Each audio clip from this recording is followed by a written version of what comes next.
Comment peut-on être heureux si on ne se sent pas progresser? Comment peut-on être heureux si chaque jour on ne s'améliore pas?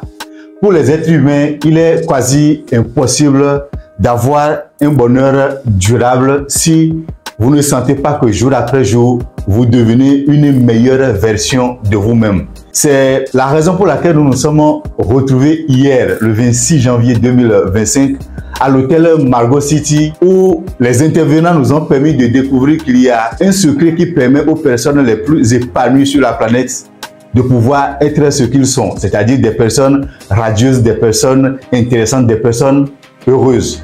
Parce qu'au final, qu'est-ce qui permet à une personne de se dire qu'il a eu une meilleure année? La meilleure année que vous puissiez obtenir ne viendra pas du fait que vous avez acheté une nouvelle voiture, pas forcément.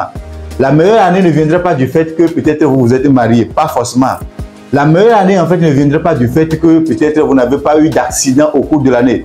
Tous ces éléments sont certes utiles et importants pour que vous puissiez dire que au cours de l'année, étant donné que vous avez pu peut-être obtenir ça, ou bien qu'il y a tel malheur qui ne vous sont pas arrivés, que vous avez au moins eu une meilleure année et que vous deviez rendre grâce, Dieu merci.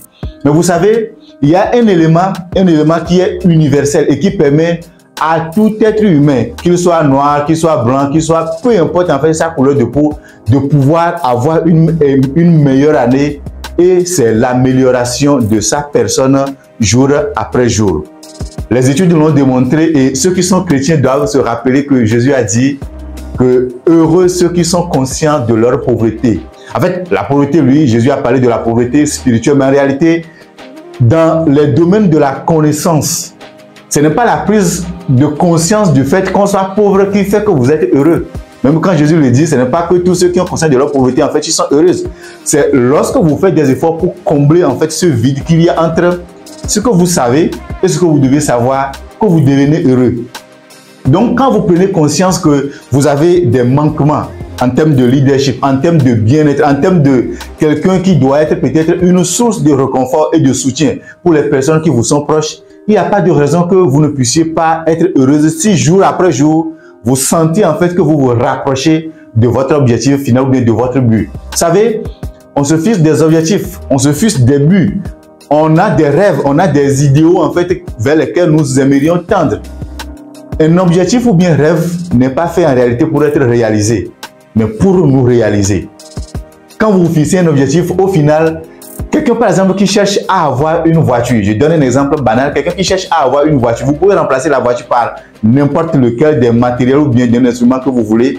Le plus important n'est pas l'obtention de la voiture. Non, ce qui vous fait vraiment vibrer, ce qui va au final faire la différence dans votre vie, c'est la personne que vous allez devenir en poursuivant cet objectif-là. Je ne sais pas si vous voyez. Donc, c'est les efforts que vous faites jour après jour pour vous améliorer. Parce que vous savez pertinemment que pour obtenir telle chose ou bien pour obtenir en fait tel résultat, il faut devenir telle personne. Et c'est pour cette raison que jour après jour, vous devez vous poser des questions pour savoir qu'est-ce que je fais pour progresser, qu'est-ce que je fais pour m'améliorer, qu'est-ce que je fais pour redesigner ma personne jour après jour pour devenir une meilleure version de moi-même. Et c'est dans ce cadre-là que nous avons lancé le programme Ablomé. Ablomé, en fait, peut-être pour ceux qui sont à Dja ou Evé, vous allez tout de suite en fait vous en rendre compte. Dans nos villages, Ablomé est un peu comme en fait l'amphithéâtre, d'accord? L'amphithéâtre, la place publique où pratiquement tout se fait. Quand vous êtes étranger et que vous arrivez dans un village, le premier endroit où vous vous rendez pour vous renseigner, c'est à Ablomé. Généralement, par exemple, vous allez trouver par exemple des aidemans. Vous y trouverez également des vieillards du village qui viennent souvent en fait se reposer sous de grands ou de gros arbres en fait dans le village. Parfois, c'est également un endroit où les gens viennent jouer à des jeux comme Ludo, à des jeux comme Adito, etc. Parfois aussi, étant donné qu'il y a une vie qui se crée dans ces endroits-là, il y a souvent également des enfants qui viennent jouer et il y a également des bonnes dames qui viennent également vendre. Donc, à un moment donné, il y a un marché aussi qui se crée, ce qui fait qu'on a un écosystème de vie complet dans ces endroits-là qu'on appelle Ablomé. Et c'est aussi un cadre de renseignement. Par exemple, quand on veut faire des vaccinations, en tout cas, ceux qui ont grandi au village, je suis sûr en fait que ça doit vous parler. Quand on veut faire des vaccinations, quand on veut donner une information publique, c'est également à ces endroits que ces informations-là sont livrées. Mais aujourd'hui, il faut noter, force est de constater que ces endroits ont presque disparu de nos milieux. Et pourtant, ces endroits étaient des endroits qui permettaient parfois même en fait d'éduquer en fait les jeunes. Et comment faire en sorte pour que nous puissions redonner vie à ces endroits-là, mais de manière différente? C'est justement la raison pour laquelle nous avons créé la communauté Ablomé. Ablomé, en fait, la mission, c'est d'abord former, d'accord? Former, accompagner et promouvoir. Donc, former.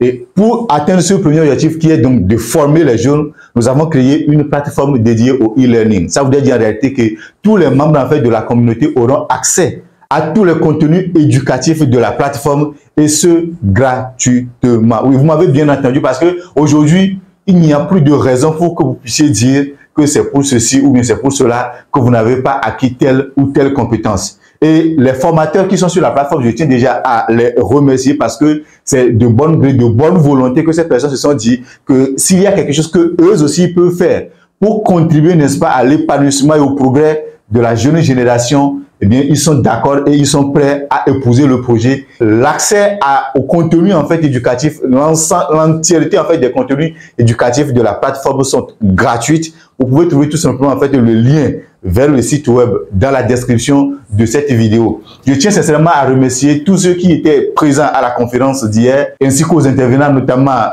coach Omotourné Jake, le promoteur de la communauté Posititude. Merci énormément pour ton partage riche d'enseignements pour nous. Je voudrais vraiment, au travers de cette vidéo, inviter tous ceux qui ressentent en eux le désir de s'améliorer parce qu'il n'y a que par ce moyen que vous pourriez en réalité trouver votre véritable bonheur. Je vous invite tout simplement en fait à rejoindre la communauté parce qu'ensemble, on pourra y arriver.